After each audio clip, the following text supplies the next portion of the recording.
estamos hablando del libro del profesor Rodríguez Carreiro sobre indigenismo. Y quisiera introducir un nuevo debate, además que no resisto la curiosidad de hacerlo. Es decir, en el libro se pronuncia sobre la leyenda rosa, la leyenda negra, que eso fue un tema que no puedo resistirlo porque es muy debatido en España. Es un tema de enorme actualidad y con unas polémicas tremendas, ya no solo a nivel académico, sino a nivel, digamos, de prensa o de discurso popular.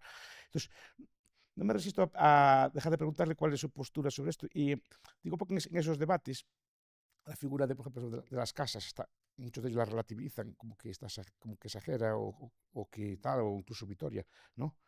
O digamos que son puestos en un lugar menor, y como que el derecho de gente como que había triunfado, ¿no? Que eran exageraciones, digamos, forman parte de la crítica. Y quería saber su opinión. ¿Cree que los argumentos de las casas son correctos, los argumentos de Vitoria son correctos, o se apunta más en el otro lado de la controversia de Valladolid, ¿no? El de Ginés de Sepúlveda? Bueno, mi punto de vista, que probablemente pues provocará reticencias en ambos bandos, es que yo creo que hay que evitar tanto lo que para mí son los extremos de la leyenda rosa como los extremos de la leyenda negra. La leyenda rosa pues plantearía que la conquista española fue un proceso pues que solo tuvo o principalmente tuvo repercusiones positivas, que fue un proceso civilizatorio, un proceso de integración y pues minusvaloraría o le daría menos importancia a los aspectos negativos. La leyenda negra, por el contrario, pues plantearía que los españoles fueron una especie de genocidas malvados que solo provocaron destrucción y dolor. Entonces a mí me parece que en el término medio es donde se encuentra pues un punto de vista más razonable. Por un lado, para evitar la idea de la leyenda rosa, ya teníamos la idea esa de que antes de la llegada de los españoles existían imperios que utilizaron la violencia y la utilizaron a gran escala y que fueron imperialistas. Hablábamos, por ejemplo, de la idea de las ideologías imperialistas que tenían los mexicas, los aztecas, que modificaron pues, elementos de la religión de su época para justificar la expansión imperialista, la guerra contra otras ciudades, y también pues, la idea esta de lo de las guerras floridas, que eran guerras donde se conseguían prisioneros para luego sacrificarlos y de esa forma pues al dios Huitzilopochtli pues se le daba más fuerza para que permitiese continuar la existencia de la vida en la Tierra, por lo menos temporalmente. Entonces, eso permitía justificar continuas invasiones y continuas guerras. Eso, por un lado, era lo que existía antes de la llegada de los españoles para evitar lo de la idea de la leyenda negra, perdón. Por otro lado, en relación con las casas y también para evitar la idea de la leyenda negra, también es verdad que las casas exageró muchas veces las cifras. Cuando habla de los muertos que provocó la llegada de los españoles, cuando habla de la disminución demográfica, cuando utiliza cifras, esas cifras son exageradas, porque eso era algo que retóricamente se utilizaba en la época. Normalmente pues no tenían como un gran sistema, un gran aparato estadístico, burocrático para recopilar cifras, entonces se utilizaba como para decir que se había causado un gran daño. Muchas de esas cifras, pues, estudios posteriores o demógrafos las ponen en cuestión, porque parece que habla como que el número de muertos era superior incluso, dicen algunos, al número de población que existía en la época. Entonces, es verdad que Bartolomé de las Casas exageró el número de muertos. También a veces, por ejemplo, se habla del genocidio que cometieron los españoles, pero genocidio implica intencionalidad, el deseo de acabar con un pueblo concreto por características étnicas específicas, y los españoles no tenían en absoluto ese deseo. En primer lugar, para muchos que estaban de acuerdo con la religión cristiana, iba contra los principios de la religión cristiana, pero además, para los que querían simplemente beneficiarse, acabar con el pueblo, con los pueblos sometidos, no tenía ningún tipo de sentido, porque no podías obtener beneficios a través, por ejemplo, del trabajo forzoso. Entonces, lo que están de acuerdo la mayor parte de los especialistas es que, verdad, se produce una gran disminución demográfica, pero en gran medida, pues además de por lo de la violencia, fue sobre todo por las enfermedades. Entonces eso es algo que hay que tener en cuenta también.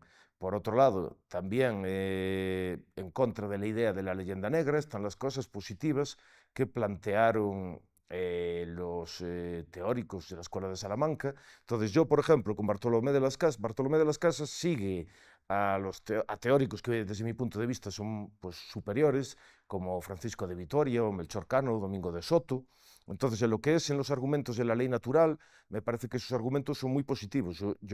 Mi punto de vista es que son argumentos más poderosos, mejor formados, muy bien articulados y que representan pues un antecedente de muchos de los elementos del pensamiento libertario, liberal clásico, basado en los derechos de propiedad. De hecho, me parece que son muy superiores a otros autores como, por ejemplo, John Locke, que normalmente se utiliza así como un gran referente. Entonces eso también es importante tenerlo en cuenta.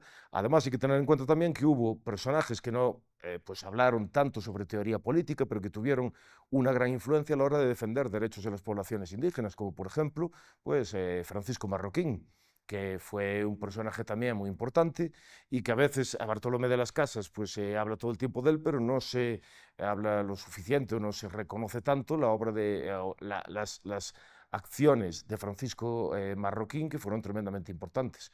Entonces eso por un lado, para la idea de criticar lo de la leyenda negra. Pero por otro lado también hay que evitar los extremos de lo que se puede llamar como la leyenda rosa. Sí que es cierto que hubo violencia, que se utilizó la violencia a gran escala, y eso era algo que reconocían los propios cronistas españoles. En las crónicas realizadas por pues eso, personas que estuvieron, que fueron testigos directos de las acciones realizadas pues, por los conquistadores españoles y que estaban a favor del dominio de la corona de Castilla en América, también reconocían que se producían, por ejemplo, el uso de la violencia a gran escala. Y esto es algo que sí que comparten todos los imperios. Sobre todo, tenemos que tener en cuenta que cuando llegaron los españoles eran numéricamente muy pocos.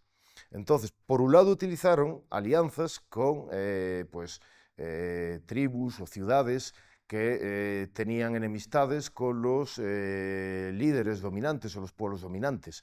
Pero por otro lado también utilizaron pues, ventajas tecnológicas, pero cuando cuando impusieron su dominio para mantenerlo, dado que eran muy pocos, dado que no había un aparato burocrático que permitiese mantener el poder de una forma, digamos, más estable, en los primeros años, sobre todo, tuvieron que recurrir al uso de una violencia muy brutal. Eso es algo que hacen muchas veces todos los imperios cuando no tienen un gran aparato burocrático. Utilizan la violencia pues, para provocar el miedo, para que la gente no se rebele. Entonces, eso es algo que hay que tener en cuenta. La idea de la reducción demográfica pues fue también, aunque no fue algo buscado por lo de las enfermedades, también fue un aspecto claramente negativo y en general se habla de esa catástrofe demográfica. Y por otro lado también hay que tener en cuenta lo del trabajo forzado.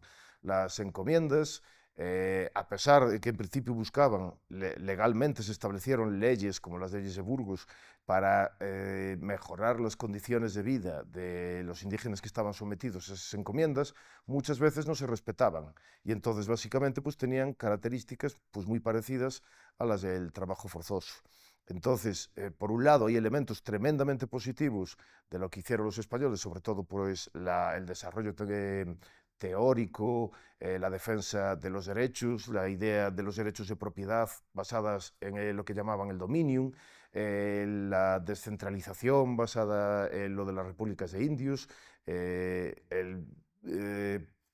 la articulación o el intento de articulación de formas de defensa y de mejora de las condiciones de vida de los indígenas. Por otro lado, hubo elementos muy negativos como el uso de la fuerza, el no respeto de determinadas leyes o el dominio basado básicamente en la extracción de tributos. Entonces, para mí, mi punto de vista es que entre esos dos extremos de la leyenda rosa y la leyenda negra, pues hay un aspecto intermedio. Ambas partes pues, dicen cosas que son verdad, pero tienden a minusvalorar lo que dice la otra parte.